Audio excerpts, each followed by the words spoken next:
बिस्मिल्लाहिर्रहमानिर्रहीम। अस्सलाम वालेकुम डियर स्टूडेंट्स, कैसे हैं आप सब। लेक्चर्स विद आमना के साथ मैं फिर से हाजिर। अजीज़ तलबा, जैसा कि आपको पता है कि मैथ का पेपर हो चुका है, ठीक है, और नेक्स्ट पेपर जो है वो है फ़िज़िक्स का, जो कि 17 अप्रैल को होने वाला है ऑन थर्सडे।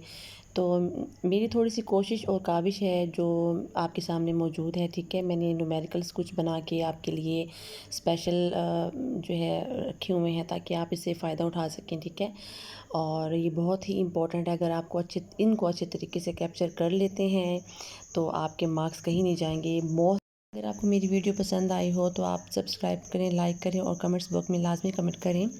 दूसरा ये है कि अगर किसी को इस्लामियत इख्तियारी के पेपर्स के नोट्स चाहिए या गेस्ट पेपर चाहिए तो वो भी मेरे पास मौजूद हैं। इस्लामिक इलेक्टिव जो होती है, ठीक है, मेरे पास मौजूद हैं। आप मुझे कमेंट में बता सकती हैं, उस पर मैं नेक्स्ट वीडियो बना दूँगी।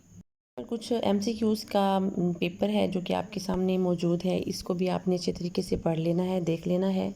इसमें एमसीक्यूज़ भी नेक्स्ट आएंगे। ये शॉर्ट क्वेश्चंस हैं, ये छोटी सी काविश है सिर्फ़ और सिर्फ मेरे अपने स्टूडेंट्स के लिए, ठीक है। और मेरी ये कोशिश रहती है कि मैं अपने स्टूडेंट्स के लिए हम ऐसी वीडियोस